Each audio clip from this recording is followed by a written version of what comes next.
Hello students, today we are going to cover two very important theorems of rotational dynamics, and these two theorems are parallel and perpendicular axis theorem. Very important. See, whenever you are given a body and you are asked to find the moment of inertia of that body, then I have already told you that if you want to find moment of inertia of any body, first of all you have to think about the axis about which the moment of inertia is to be found. For example, here I am having an object, it's a used CD, and you are given this CD and you are asked to find the moment of inertia of this CD. Then first of all you have to decide about which axis this CD is going to rotate. So let's say this CD is rotating about this axis. It is rotating like this about this axis. It is rotating like this. Then its formula is mr square by 2, which we have covered in last lecture. It comes in the case of disk. Now this axis was supposed to be passing from its center of mass. ये CD का center of mass है, and from center of mass this axis was passing. So formula was mr square by 2 and you calculated, your answer completed. But what if the axis of rotation is placed here? You are given a situation that axis of rotation is here and this CD is going to revolve around this axis like this. Again it is rotating, but now its orientation is changed. It is rotating like this, like this, like this. It is completely rotating. Now can you use mr square by 2 again, same formula? No. Now the formula will change.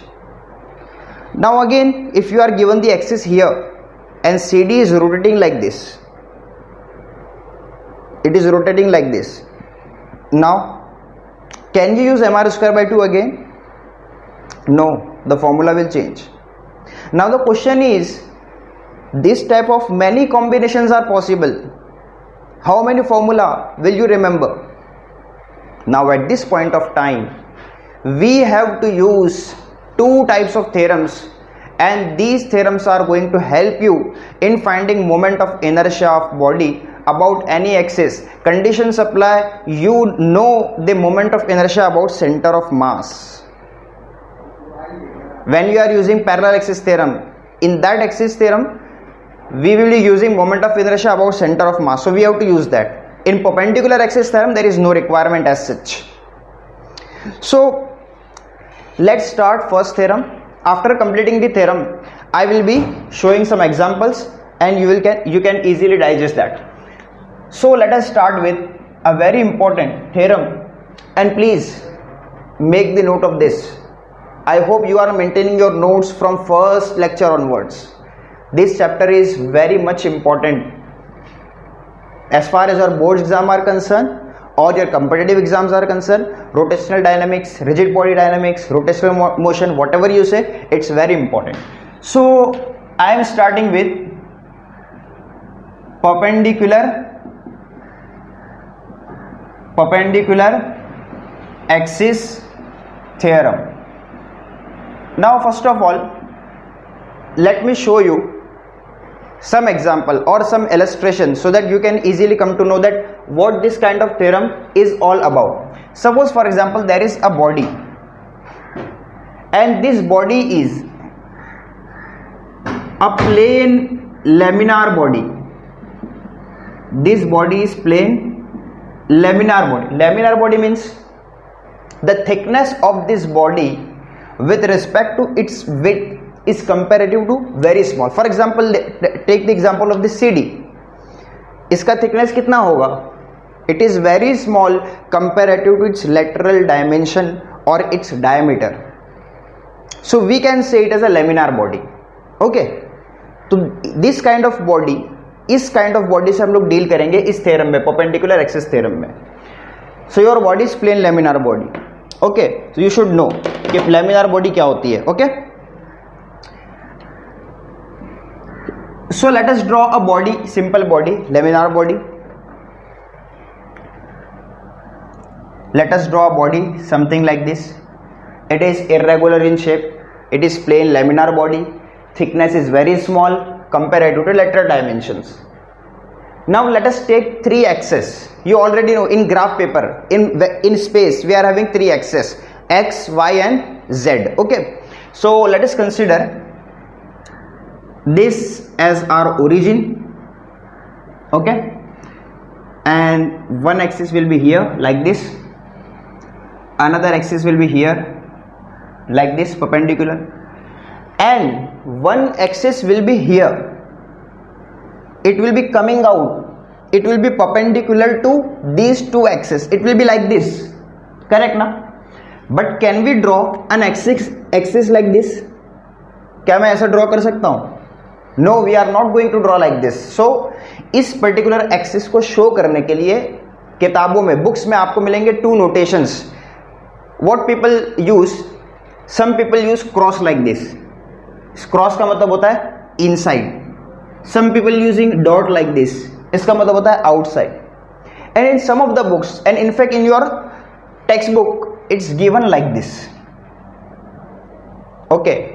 ये ऐसा incline बना हुआ है, इसका ये मतलब हरगिज नहीं है कि ये ऐसा इंक्लाइंड है. No, this axis is like this, but we can not draw like this, so we are taking axis like this. Okay, confusion नहीं होना चाहिए, पक्का?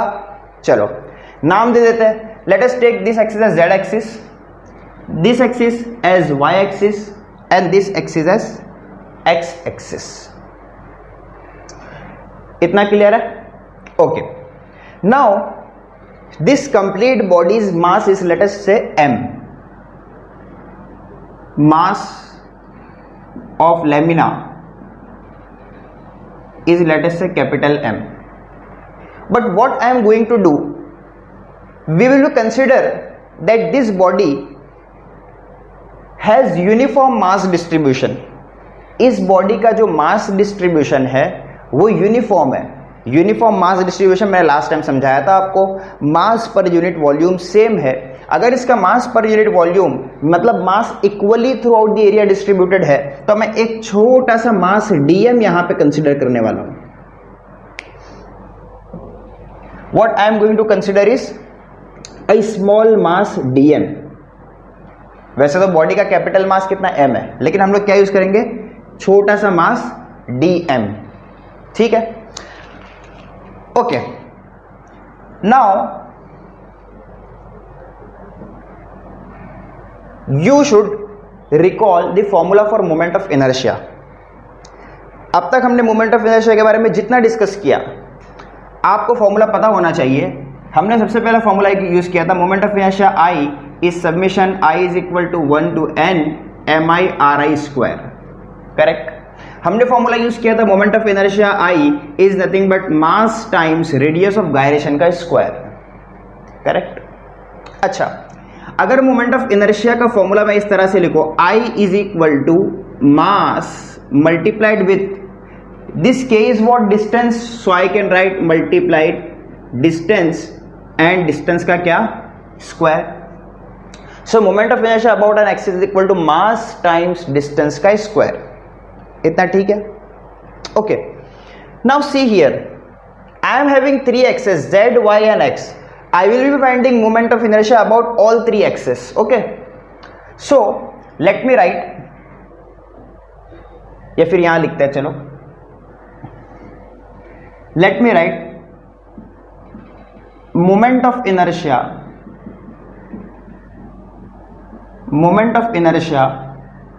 about x axis.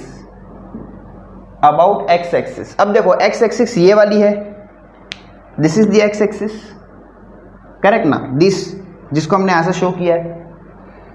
तो moment of inertia about x axis will be this mass DM multiplied by distance. कौन सा distance? Distance of mass DM from this axis. Distance of mass DM from this axis. So let us draw distances. ये इसका distance होगा यहां से. Correct? Distance of mass DM from Y axis. Y axis इसका distance will be like this. Correct ना? Okay, अब हम लोग क्या करते हैं, ये जो डिस्टेंसेस हमारे सामने है, ये वाला, इन डिस्टेंस को कुछ नाम दे देते हैं। फॉर एग्जांपल ये डिस्टेंस, इसको मैं मान सकता हूँ स्मॉल एक्स, यहां से लेके यहां तक, ये हमारा ओरिजिन है, याद रखना, this is our origin, this distance is what, small X. Okay, now this distance from origin to this on Y axis, let us take this as small Y. अब आप इजीली देख सकते हो, ये आपका पैरेललोग्राम है, this is parallel to this side is parallel to this side. If this distance is x, obviously this is going to be x, if this distance is y, obviously this is going to be y। इतना ठीक है, पक्का? Now moment of inertia about x axis, I x, moment of inertia about x axis को मैंने क्या लिखा, Ix, that will be equal to, सुनना ध्यान से, मास dm, मास मेरा क्या है dm मल्टीप्लाइड बाय डिस्टेंस, इस dm का डिस्टेंस कितना है, x से y, डिस्टेंस का स्क्वायर। लेकिन वेट एक मिनट, ये dm into y square moment of inertia जो मुझे मिलेगा, क्या वो इस बॉडी का moment of inertia about x axis है? नहीं। Why? Because I have considered this dm mass. अरे ये बॉडी का मास dm नहीं है, बॉडी का मास तो m है, तो हमने तो dm पे एनालिसिस कर रहे हैं ना, और हमारा एम क्या है, हम dm पे एनालिसिस करें और जो आंसर आए उसको हम पूरी बॉडी पे अप्लाई करें। करेक्ट, हमारे पास छोटा सा मास dm है, उसको पूरी बॉडी पे अप्लाई करना है, तो छोटी सी चीज को बड़ा करने के लिए क्या किया जाता है मैथ्स में, integration. So you have to do integration like this. ये बात दिमाग में घुसी? अरे हम डीएम को लेकर एनालिसिस कर रहे थे, हमारा एम डीएम का मोमेंट ऑफ इनर्शिया फाइंड करना नहीं, बॉडी का फाइंड करना है। बॉडी का मास कैपिटल एम है, तो डीएम छोटा मास है, छोटे मास को बड़ा मास करने के लिए इंटीग्रेशन करना पड़ेगा। ये सब बातें मैं अभी इसलिए बता रहा हूं इस लेक्चर में, बिकॉज आपका इंटीग्रेशन हुआ नहीं है। मैथ्स में इंटीग्रेशन जब आपका होगा तब आपको इजीली समझ में आ जाएगा। ओके,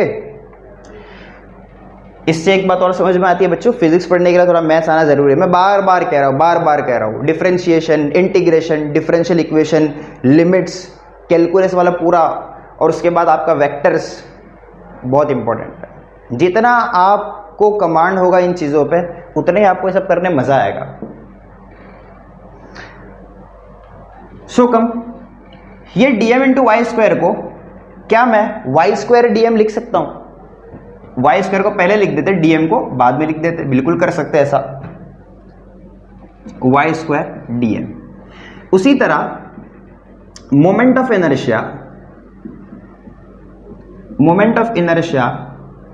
अबाउट वाई एक्सिस, भाई वाई एक्सिस के अराउंड मोमेंट ऑफ इनर्शिया कितना होगा, let it be I Y.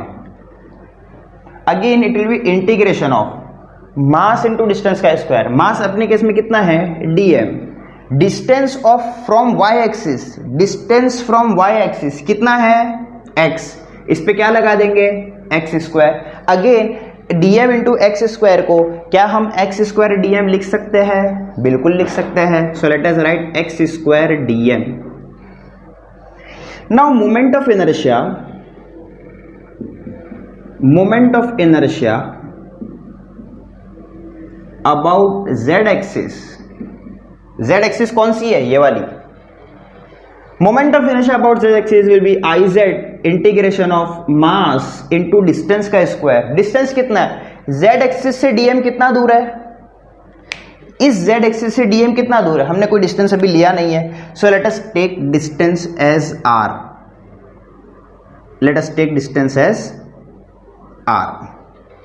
तो क्या लिख सकते हैं, dm into r square. Again this dm into r square can be written as r square dm। इतना समझ गए?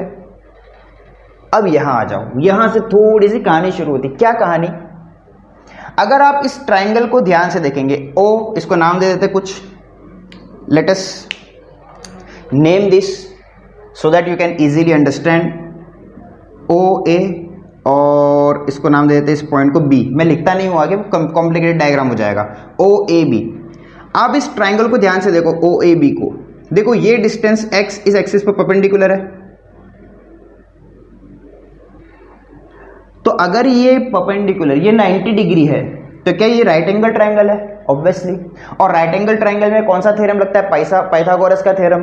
पाइथागोरस का थ्योरम क्या कहता है? R square is equal to hypotenuse का square is equal to first side का square plus second side का square. That means R square is equal to Y square plus X square according to Pythagoras.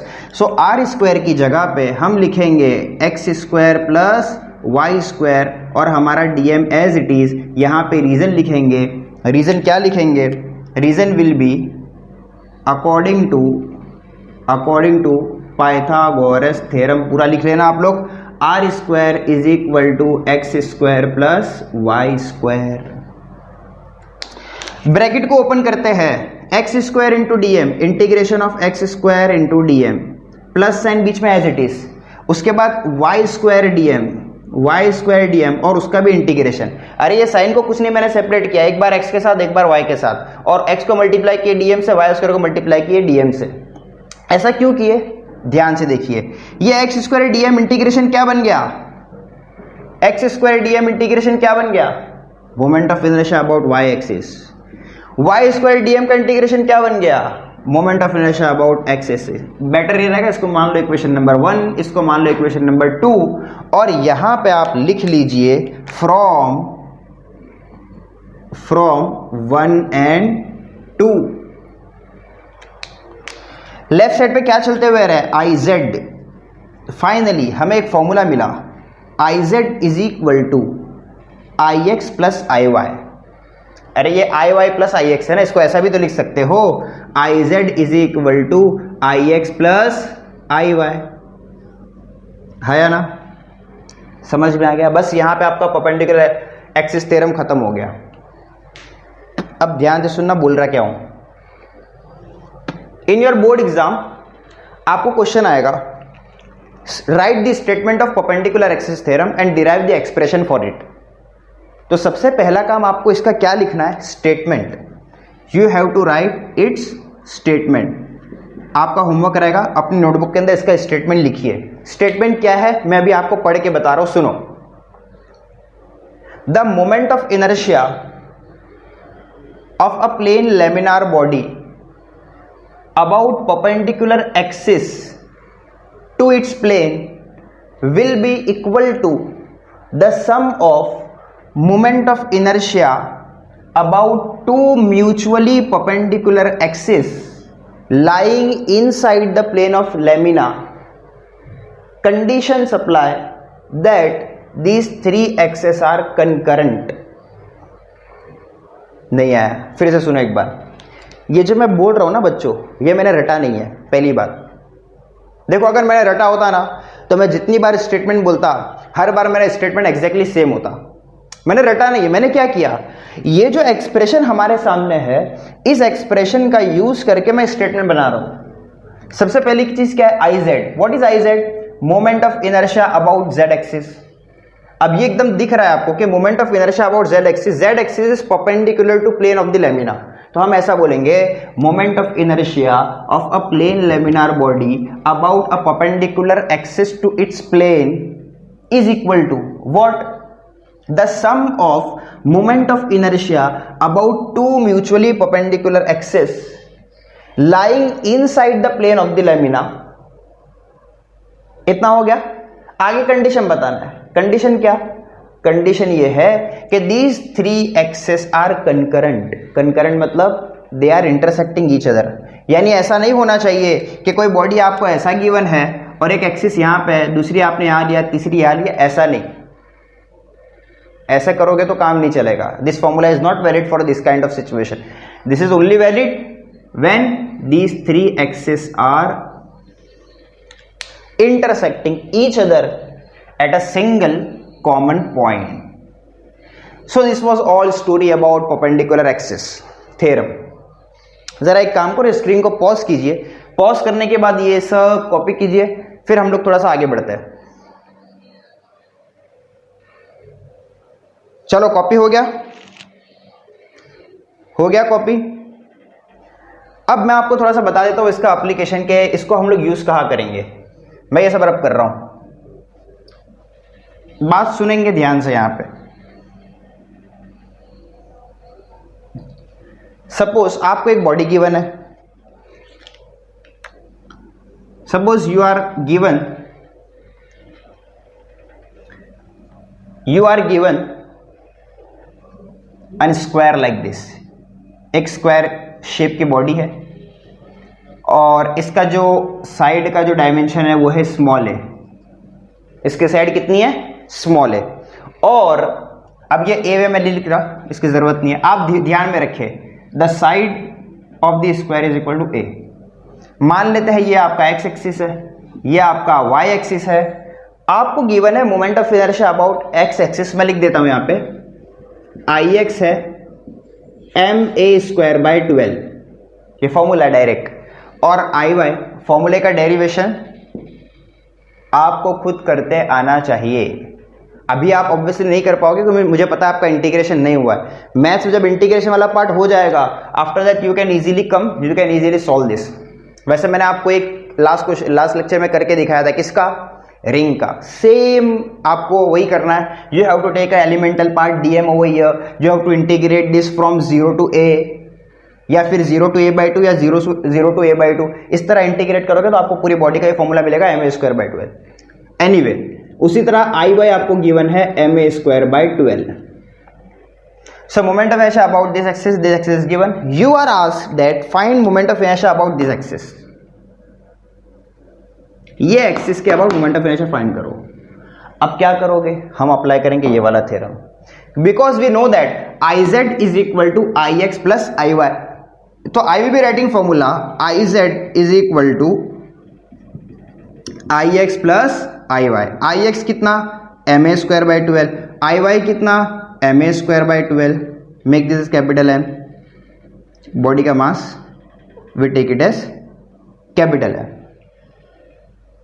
Now what you have to do, just add this, add करो, कितना आएगा,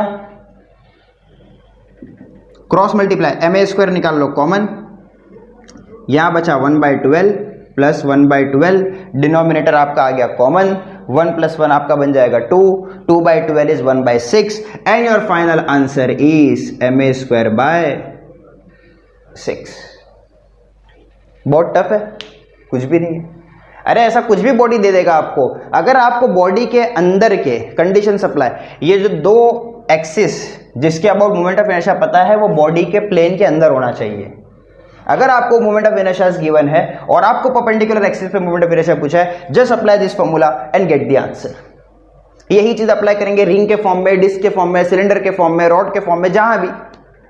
कोई मुश्किल है, कुछ नहीं। तो ये एग्जांपल साइड में कहीं भी कॉपी कर लो आप अपनी नोटबुक के अंदर, समझने के लिए कि इसका यूज कहां होगा, ताकि जब रियल एप्लीकेशन जब इसके आएंगे तब आपको मजा आएगा करते हुए। So I am going to rub this and we will be moving towards the next theorem, और नेक्स्ट थ्योरम आपका है पैरेलल एक्सिस। ये था बच्चों परपेंडिकुलर एक्सिस, और अब हम जिस थ्योरम को करने जा रहे हैं that is our parallel axis theorem.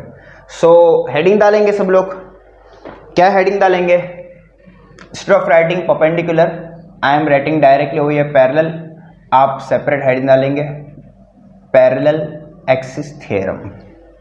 Again पहले हम थ्योरम करेंगे, थ्योरम के बाद स्टेटमेंट आपको बताऊंगा, स्टेटमेंट आपको अपनी नोटबुक के अंदर लिखना है, उसके बाद उसका एप्लीकेशन बताऊंगा। Okay, so let us take a body, parallel axis theorem कर रहे हैं।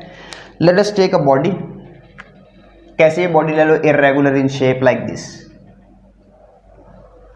Now suppose this is centre of mass of the body. Centre of mass समझते हो, सेंटर ऑफ मास याद है कुछ, centre of mass is a point of a body on which the whole mass of the body is suppose to be concentrated, this is centre of mass. उसका formula वगैरह भी हम 11th में पढ़ चुके हैं। प्लीज जिन लोगों ने 11th में सेंटर ऑफ मास नहीं पढ़ा, प्लीज जाके उसको एक बार पढ़ लो, क्योंकि उसका यूज इस थ्योरम में होगा।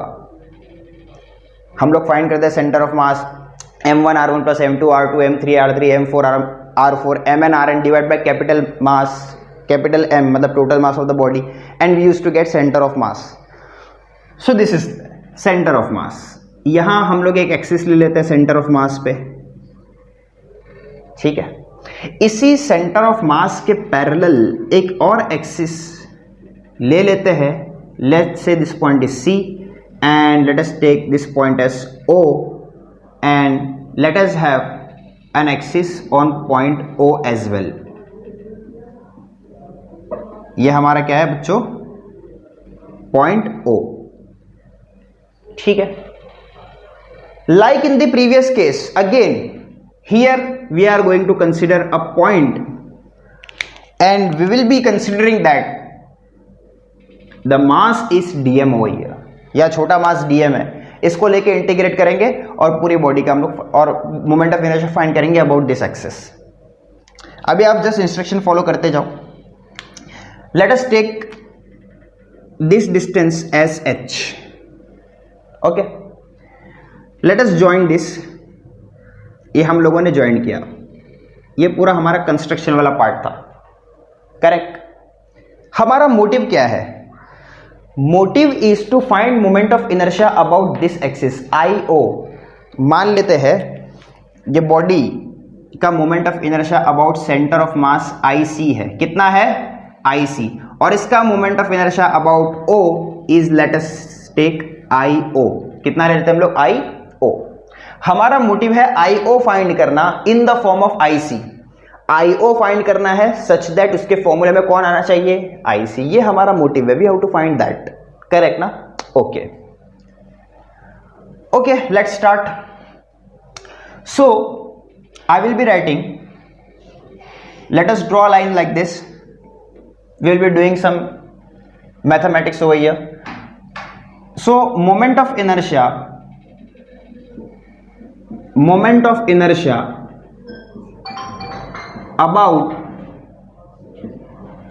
about this axis. इस एक्सिस का कुछ नाम दे देंगे हम लोग. Let us take the name of this axis as A and this axis as B. Clear है? ये मैंने एक्सिस का नाम दिया बच्चों.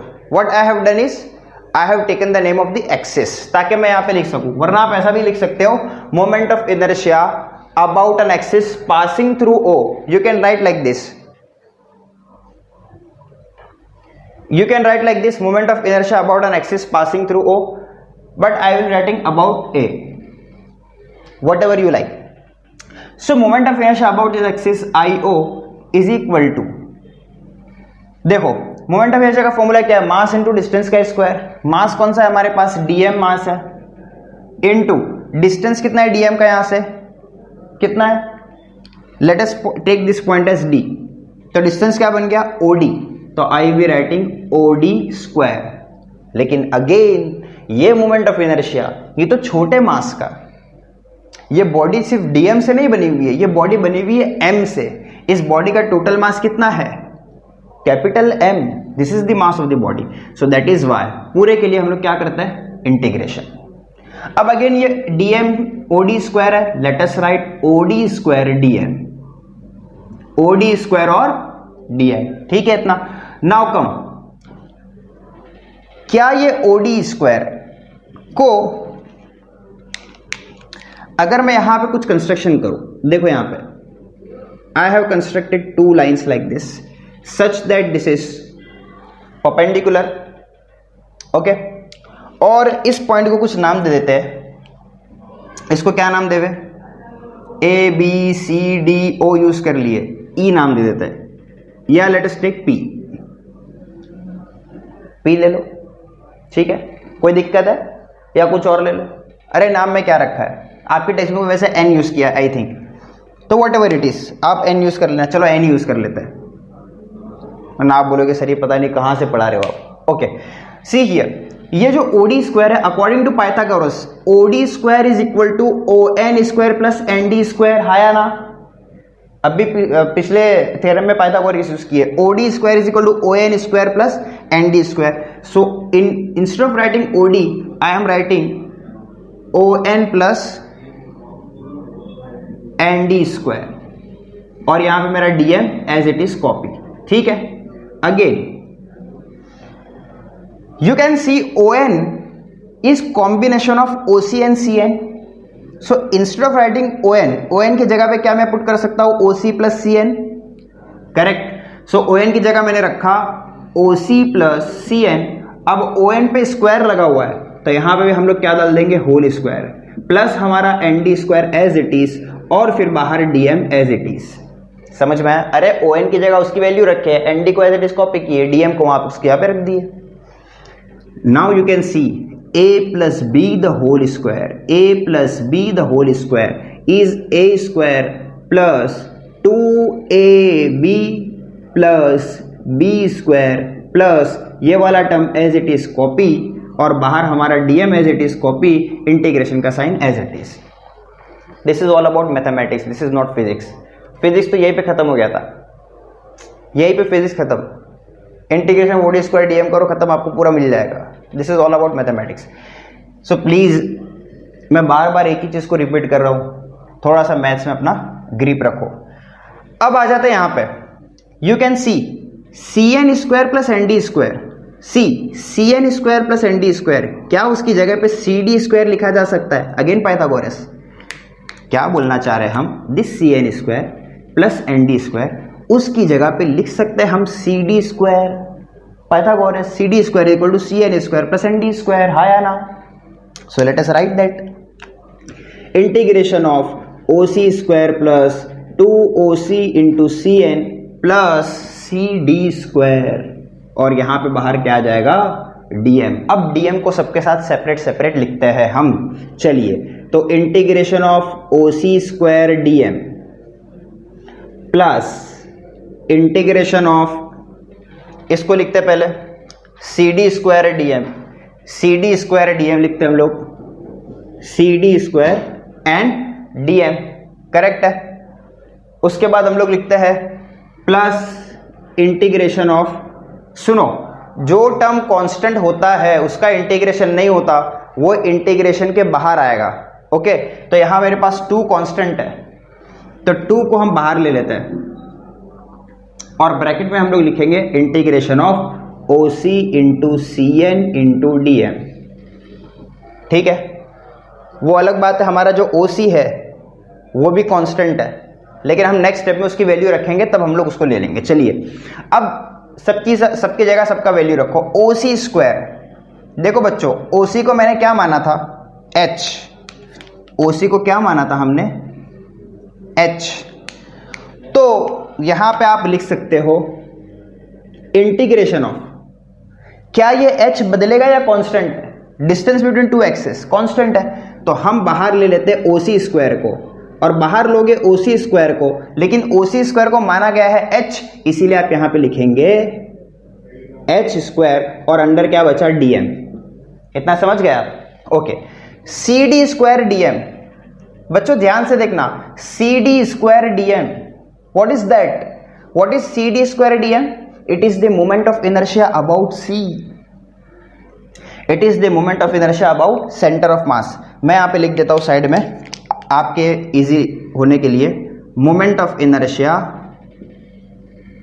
Moment of inertia about centre of mass, centre of mass, that will be IC which is equal to CD square into DM का integration. So this CD square DM की जगह हम डायरेक्टली क्या पुट करेंगे, IC, क्या put करेंगे, IC plus 2 OC की जगह H रख दो और H कांस्टेंट है तो क्या बाहर ले लो, अंदर क्या बचा, CN into DM, CN into DM। अब सुनो यहां पे हम लोग क्या करने जा रहे हैं, दिस IC, इसको पहले लिख दो IC प्लस, बच्चों DM का इंटीग्रेशन क्या होगा, DM छोटा मास है, इंटीग्रेशन मतलब सारा मास, मैं अगर सारे DM को जमा कर दूं तो क्या मुझे कैपिटल मास M मिल जाएगा, very simple. So integration of DM is capital M and H square as it is, साथ में आ गया। देखो पहले मैंने IC को लिखा, DM का इंटीग्रेशन M लिख दिया और H स्क्वायर को H स्क्वायर का एज इट इज कॉपी कर दिया, साथ में 2H और C एंड DM भी आ रहा है। अब आपको जो समझना है बहुत इंपॉर्टेंट है और वो ये समझना है C एंड DM की कहानी। CNDM इंटीग्रेशन की कहानी। क्या कहानी? सुनो, यहां पे मैं यहां पे कहीं एक्सप्लेन करता हूं आपको।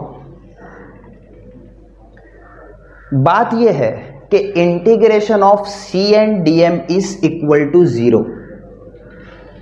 Integration of CNDM is equal to 0। Sir 0 क्यों?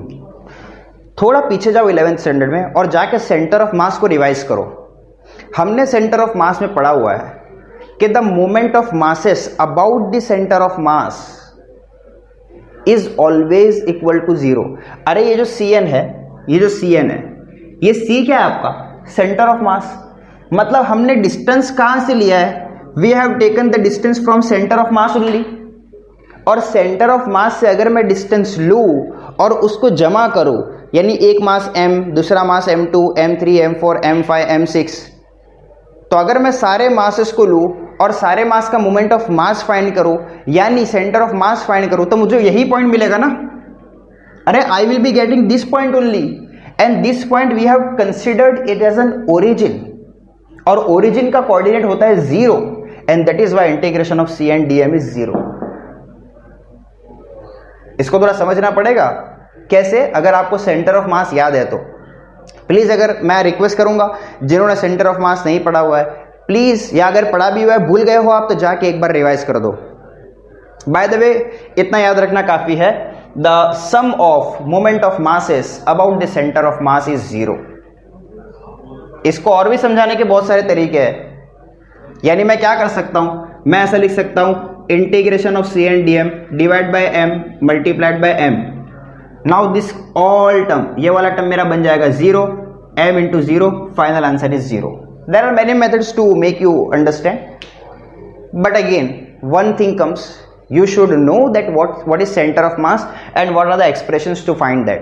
अगर वही बेसिक आपको नहीं पता है तो जितने भी तरीके से मैं आपको समझा लूँ भारी पड़ेगा आपको। बात समझ आ गई है? So this is centre of mass, and centre of mass से हमने DM लिया, डिस्टेंस लिया, और उसका हम लोग इंटीग्रेट कर रहे हैं। बॉडी सिमेट्रिक होती है about centre of mass, and that is why this integration is 0। Now 0 multiplied by 2h, 0। Your final answer is, यहां पे लेफ्ट साइड में क्या चलते हुए आ रहा है? IO। Final answer is IO is equal to IC plus MH square. Your answer is complete. This was the expression for moment of inertia about this axis, which was our motive to find। I think बात exactly clear है। समझ गए यहां तक? कोई doubt है? अब statement पे आते हैं। एग्जाम में आएगा write the statement of parallel axis theorem. तो स्टेटमेंट कैसा लिखेंगे? सुनो यहां पे, you will be writing like the moment of inertia of a body about an axis is equal to the sum of moment of inertia about a parallel axis passing through center of mass, and product of mass and square of perpendicular distance between them।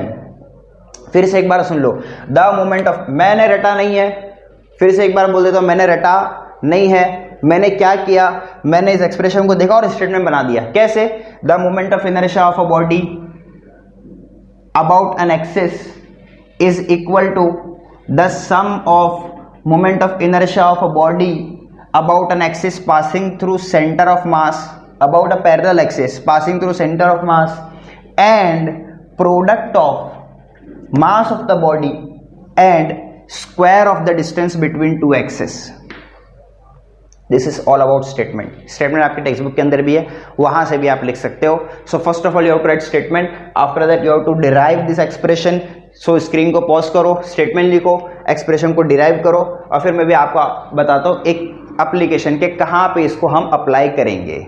जरा इसको फटाफट copy करो। हो गया copy? Completed. Copy हो गया है, application करें। So let's do some applications. देख लेते हैं कि इसको हम लोग अप्लाई कैसे करेंगे। तो let me give you a body like this. मान लो, या आप यही ले लो ना, this is the body and the moment of inertia about this axis passing through center of mass is let's say mr square by 2. कितना है? mr square by 2. तो ये एक्सिस को मैं ऐसे शो कर रहा हूं क्रॉस मार्क से. क्रॉस मतलब ये एक्सिस ऐसे है, ठीक है. वैसे तो क्रॉस यूज किया जाता है इनसाइड के लिए. तो moment of inertia about this axis let's say mr square by 2.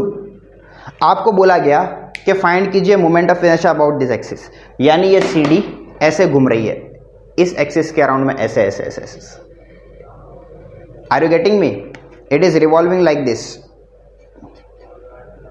About this axis. अब देखिए, एक तो ये एक्सिस जो आपको गिवन थी ये, और एक दूसरी ये एक्सिस जो आपको दी जा रही है यहाँ पे. क्या ये दोनों एक्सिस पैरेलल है कि नहीं पैरेलल?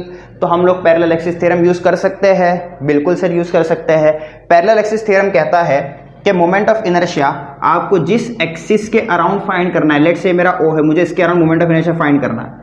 जिस एक्सिस के अराउंड फाइंड करना है, फॉर्मूला लगाओ IC, moment of inertia about parallel axis passing through centre of mass plus mass into distance का स्क्वायर. सही है, चलो यूज करते. IC कितना गिवन है मुझे? mr square by 2 plus m as it is. बच्चों यहां से लेके यहां तक का डिस्टेंस कितना होगा? Can you tell? Obviously this is the radius of the disc. यहां से लेके यहां तक का डिस्टेंस कितना होगा? Radius of the disc.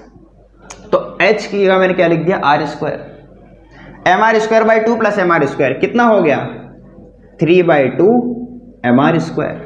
Cross multiply करो, इसको प्लस कर दो, so you will be getting 3 mr square by 2. This is the moment of inertia about O. बात समझ आ गई अच्छे से? अब अगर और अच्छा क्वेश्चन बनाना तो क्या कर सकते हैं ये लोग? आपको ऐसी सिचुएशन दे देंगे कि आपको दोनों ही थ्योरम यूज करने पड़ जाए. आपको पैरेलल एक्सिस थ्योरम भी यूज करना पड़ जाए, आपको परपेंडिकुलर एक्सिस थ्योरम भी यूज करना पड़ जाए. अरे बहुत सारे क्वेश्चन बन सकते हैं, कौन सी बड़ी बात है? कोई बड़ी बात है? बस अप्लाई करना है, कॉन्सेप्ट फाइंड करना है. फिजिक्स में डरना नहीं कभी भी, ठीक है. चलिए, तो 2 मिनट आपको देता हूं. 2 मिनट ऑब्वियसली यहां के लिए, वरना तो आप पॉज करके लिखो फटाफट. I am going to wrap this. Right fast. Complete हो गया? Okay, now let us move to the next topic and that is all about angular momentum. Before going to angular momentum, यहां भी same बात. Angular वाले terms समझने के लिए linear वाले टर्म्स का आपको थोड़ा सा समझ होना ज़रूरी है. अगर लीनियर वाले टर्म्स की आपको थोड़ी बहुत भी समझ है तो एंगुलर वाले टर्म्स आप इजीली समझ सकते हो. और अगर आपको लीनियर मोशन ही नहीं पता है तो एंगुलर वाले टर्म्स समझने में थोड़ी सी डिफिकल्टी आ सकती है. तो चलो बात करते हैं सबसे पहले लीनियर मोमेंटम की. किसकी? Linear momentum. हेडिंग डालेंगे आप. हेडिंग क्या डालेंगे? हेडिंग डालेंगे expression for angular momentum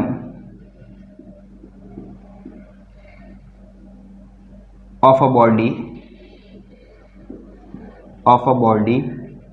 in terms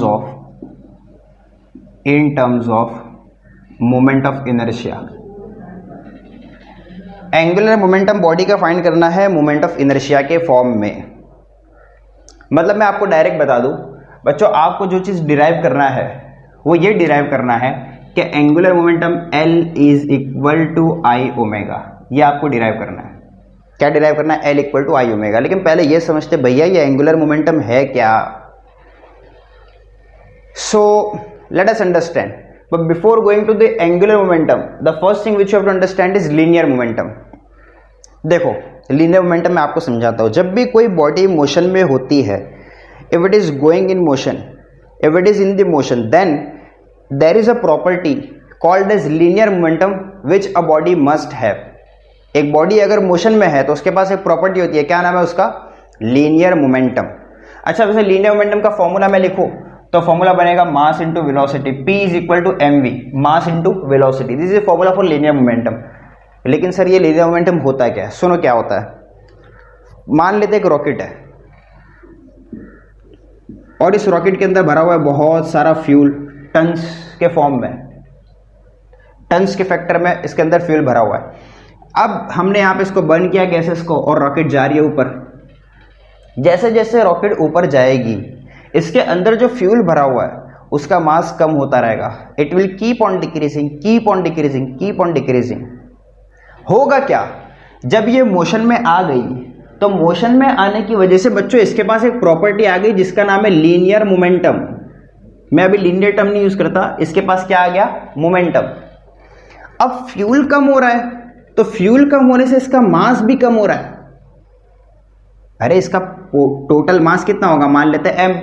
जैसे जैसे ऊपर जाएगा फ्यूल कम होता रहेगा, कम होता रहेगा, फाइनली इसका मास कितना हो जाएगा, कम होते होते होते होते होते मान ली बच गया स्मॉल m। अब क्या होगा, अगर इसका मास कम हो गया तो due to its conservation of momentum velocity will automatically increase. ऐसा होता है, अगर इसका मास कम हो रहा है तो मास कम होने से वेलोसिटी क्या होगी, बढ़ेगी। ऐसा क्यों, इसको मैथ्स के फॉर्म में समझते हैं। देखो हमारे पास एक थ्योरम है conservation of linear momentum. This is a theorem कि लीनियर मोमेंटम बॉडी का कंजर्व होता है। तो P इक्वल टू mv, ये जो P है ये कांस्टेंट रहता है, कंजर्व रहता है, मतलब कांस्टेंट इसकी वैल्यू है। तो अगर इसको कांस्टेंट रखना है और अगर मैं m को कम करूं तो ऑब्वियसली मुझे v बढ़ाना पड़ेगा, सीधी सी बात है। अगर m कम होगा तो मुझे v क्या करना पड़ेगा, बढ़ाना पड़ेगा। सो this is the linear momentum. यही चीज होती है एंगुलर मोमेंटम। अगर कोई बॉडी घूम रही है, एंगुलर वाला टर्म कब आएगा, जब कोई बॉडी रोटेट करेगी। तो मान लेते कोई बॉडी घूम रही है like this, body is rotating, correct ना। और मान लेते हैं ये एंगुलर वेलोसिटी ओमेगा से घूम रही है, कितने से, ओमेगा से। अब मैंने क्या किया, मैंने इसका मोमेंट ऑफ इनर्शिया आई कम कर दिया। अरे ये एंगुलर वेलोसिटी ओमेगा से घूम रहा था, मैंने आई कम कर दिया, inertia. So what is going to happen, अगर हम आई इसका कम करेंगे, इनर्शिया कम कर देंगे, एंगुलर वेलोसिटी इसकी बढ़ जाएगी। और अगर मैंने इसका मोमेंट ऑफ इनर्शिया बढ़ा दिया so it's angular velocity will going to decrease. I बढ़ाओगे तो एंगुलर वेलोसिटी कम, आई कम करोगे तो एंगुलर वेलोसिटी बढ़ जाएगी। अब आपके दिमाग में क्वेश्चन आएगा कि सर यहां तो बात समझ में आ गई कि मास कम होगा तो वेलोसिटी बढ़ जाएगी, तो आई कैसे कम करेंगे।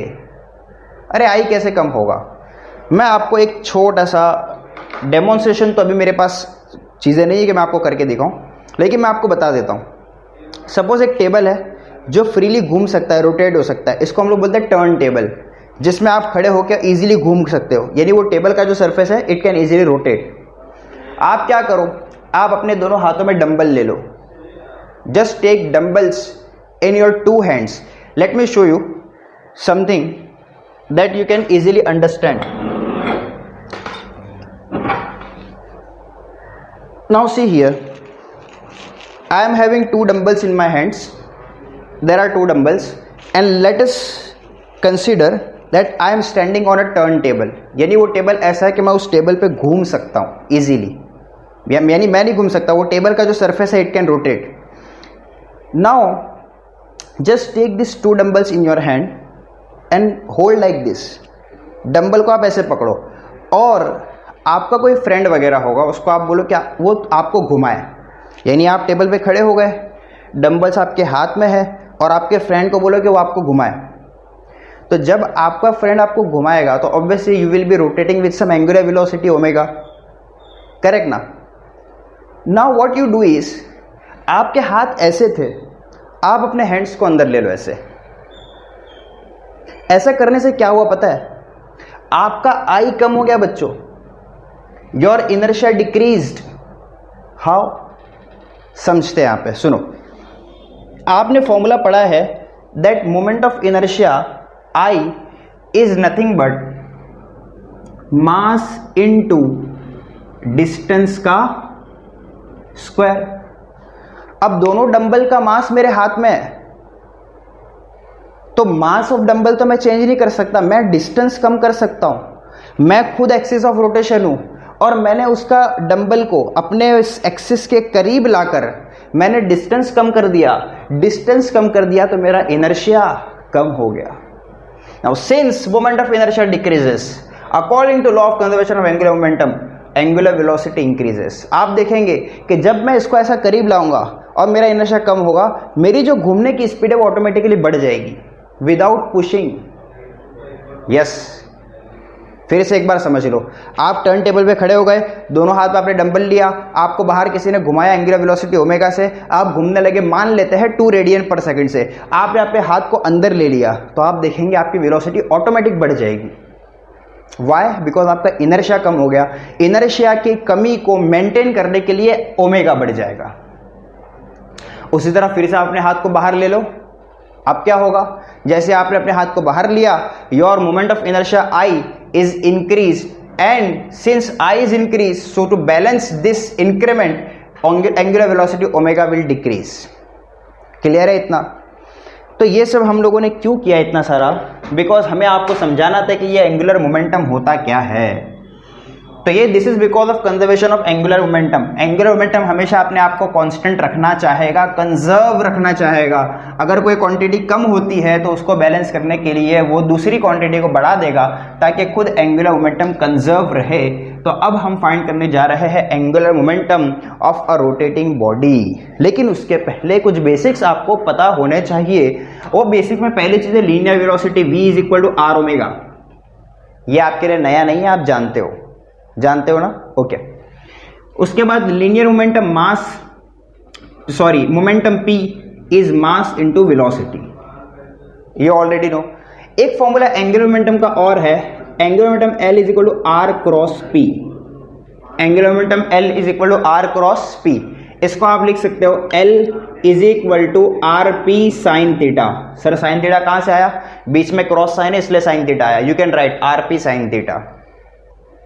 3 बेसिक फॉर्मूला याद हो गए पक्का। एक मोमेंट ऑफ इनर्शिया वाला फॉर्मूला ये भी याद कर लो, ये भी अंदर यूज होगा। I equal to 1 to n mi r i square is formula for moment of inertia I। Now come let us draw a diagram to understand this derivation. Suppose this is a body and this is the axis of rotation. Again ये axis मैंने बनाया ऐसे है, लेकिन आप use समझ के चलिए कि एक्सिस ऐसी है, ऐसे। Now let's say this is mass m1, this is mass m2, here it is mass m3, here it is mass mn। मतलब we are supposing that this body is made up of n number of masses m1 m2 m3 mn। बहुत सारे masses से बनी हुई है, mass m1 m2 m3, और ये body घूम रही है एंगुलर वेलोसिटी ओमेगा बार, कांस्टेंट एंगुलर वेलोसिटी। अब ऑब्वियसली देख सकते हो अगर एंगुलर वेलोसिटी ऐसे है मतलब डायरेक्शन ये रहेगा। अगर ये बॉडी एंगुलर वेलोसिटी से घूमेगी तो क्या होगा? Just look over here, this mass is going like this with velocity v1, this mass going like this with velocity v2, this mass going like this with velocity v3। Condition, this v1 v2 v3 are linear velocity. कौन सी velocities है? Linear. और ये जाएगा vn से, सही है? Okay.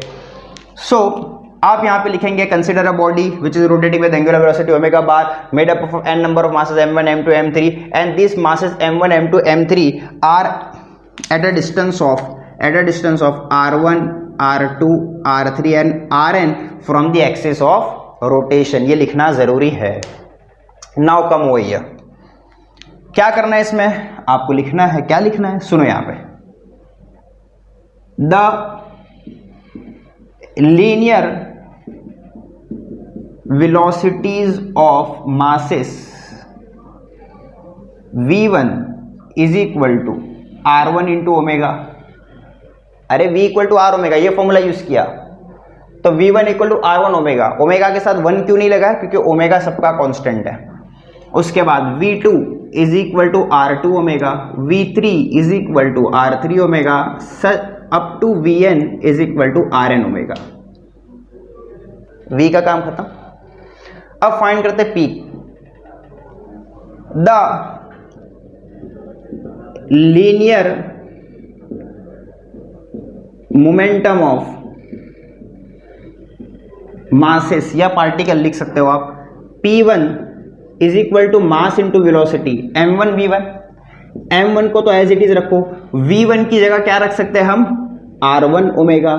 उसी तरह p2 is m2 v2 is m2 r2 omega, p3 is m3v3 which is equal to m3 into r3 omega. सही है, ओके। लीनियर मोमेंटम का काम खत्म। अब क्या कौन आता है? Angular momentum L।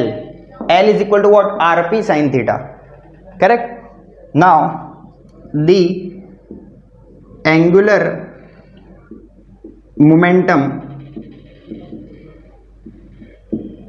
Of masses या पार्टिकल लिख सकते हो आप। फॉर्मूला है r क्रॉस p, मतलब rp sin थीटा, करेक्ट ना। इस फॉर्मूले में थोड़ा सा एनालिसिस करते हैं। एनालिसिस मतलब थोड़ा सा ऑपरेशन करते हैं। कहाँ करूँ? यहाँ करते हैं। चलो मैं आपको करके बताता हूँ एक चीज। मैं अगर ऐसा लिखूँ L is equal to rp sin theta. Sir what is theta? Theta is angle between r and p। Theta is angle between r and p। अगर मैं L1 लिखूं तो L1 will be r1 p1 sin theta. What is angle between r and p? See this is the direction of p, this will be the direction of p, p1 will be in this direction. तो p1 और r1 angle कितना है दोनों के बीच में? 90। तो sin theta, theta की जगह क्या जाएगा? 90। एंड sin 90 कितना होता है? r1 p1 sin 90। What is sin 90? sin 90 is 1, you will be getting as r1 p1। so L1 will be equal to r1 p1, r1 as it is, p1 की जगह उसकी वैल्यू रख दो, p1 की जगह उसकी value m1 r1 into omega. अब देखो r1 r1 मल्टीप्लाई होके क्या बन जाएगा? r1 का square, and what you are getting as m1 r1 square into omega. उसी तरह L2 लिखा जा सकता है R2 into P2 R1 into R2 into M2 into R2 into omega, which gives you M2 R2 square omega. Very simple. Similarly L3 can be written as R3 P3 which is giving you R3 M3 R3 omega M3 R3 square into omega, correct. उसी तरह अगर आप जाते रहेंगे तो last में आ जाएगा Ln, angular momentum of nth particle. nth particle का एंगुलर मोमेंटम क्या आ जाएगा? Angular momentum will be equal to Rn Pn Rn। Pn की जगह क्या लिख सकते हैं? Pn की जगह क्या लिख सकते हैं बोलो? Mn Rn omega, Mn Rn of omega. Again ये Rn Rn मल्टीप्लाई होके बन जाएगा Mn Rn square into omega. इतना क्लियर है? अब क्या करना है? अब हम लोग स्टेप लिखेंगे that the sum of all angular momentum, let's say it is L which will be equal to L1 plus L2 plus L3 plus Ln। ये सारी वैल्यूज L1 की वैल्यू, L2 की वैल्यू, L3 की value, Ln की value यहाँ पे put करेंगे और देखेंगे क्या बनता है। एक काम करो, ये वाला पार्ट साइड में कहीं कॉपी करो, उसको रब करता हूँ मैं, और मैं यहाँ से ऊपर जा रहा हूँ लिखने के लिए।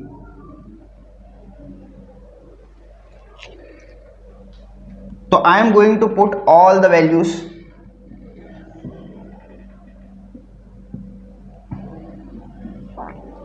See here, L1 की जगह उसकी वैल्यू रखेंगे हम M1 R1 square omega plus M2 R2 square omega plus M3 R3 square omega plus up to Mn Rn square into omega. अब हम लोग इसमें से निकाल सकते हैं कॉमन।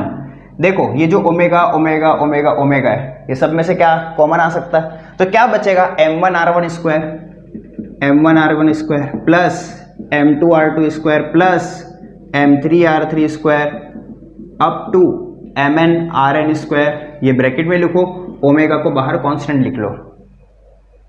अब देखो ये क्या बन गया? बहुत सिंपल। क्या बन गया?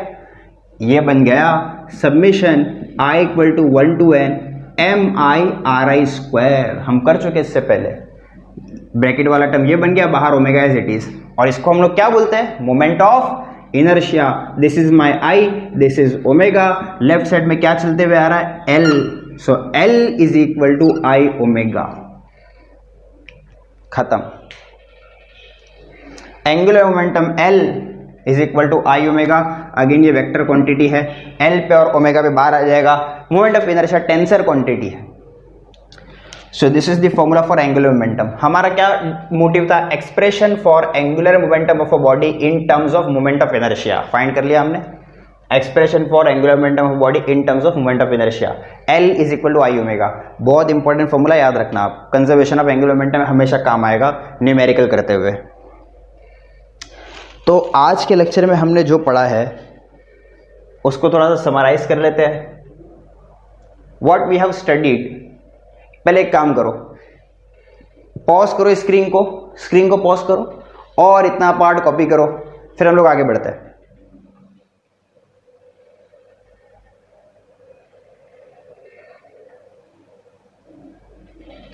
चलो समराइज कर लेते हैं। समराइज क्या करेंगे, हमने सबसे पहले पढ़ा था पैरेलल परपेंडिकुलर एक्सिस थ्योरम, जिसमें हम लोगों ने एक बॉडी लिया, परपेंडिकुलर एक्सिस थ्योरम अप्लाई किया और उसको यूज करके हम लोगों ने एक एग्जांपल भी हमने देखा। आपकी नोटबुक में आपको उसका स्टेटमेंट, उसका डेरिवेशन, उसका एप्लीकेशन लिखना है। उसके बाद हमने पैरेलल एक्सिस थ्योरम किया, उसका स्टेटमेंट, उसका डेरिवेशन, उसका एप्लीकेशन आपको अपनी नोटबुक में लिखना है। और फिर हम लोगों ने स्टार्ट किया expression for angular momentum in terms of moment of inertia. ये पूरा डेरिवेशन है। देखो ये दिखने में बहुत बड़ा डेरिवेशन दिख रहा है आपको, अरे कुछ भी नहीं है, एकदम हलवा है। क्या करना है, सबसे पहले आपको लीनियर वेलोसिटी v लेना है। सुनो यहाँ पे, सबसे पहले लीनियर वेलोसिटी v लेना है, उसके बाद आपको लेना है इसका लीनियर मोमेंटम p, उसके बाद आपको इसका लेना है एंगुलर मोमेंटम l, VPL याद रखना इसका short form, just you have to do as VPL। पहले V फाइंड करो r ओमेगा, फिर P फाइंड करो मास इनटू वेलोसिटी, फिर L फाइंड करो जो आपको L मिलेगा I omega. You just have to do VPL, nothing else. पूरा डेरिवेशन इसी में आ जाएगा आपका, समझ गए आप? तो प्लीज आज आपके लेक्चर में जो भी कराया गया आज बहुत ज्यादा इंपॉर्टेंट था, वो दो थ्योरम और एक ये वाला derivation with its expression, super important, फॉर्मूले के हिसाब से भी, न्यूमेरिकल के हिसाब से भी, कंपेटिटिव एग्जाम के हिसाब से भी। स्क्रीन को पॉज करो, ये सब कॉपी करो और हम लोग मिलेंगे नेक्स्ट लेक्चर में। अगेन 3 टॉपिक्स हमारे बचे हुए हैं, एक है हमारा टॉर्क का एक्सप्रेशन है और एक है प्योर रोलिंग, दैट इंशाल्लाह we will be covering in the coming lectures.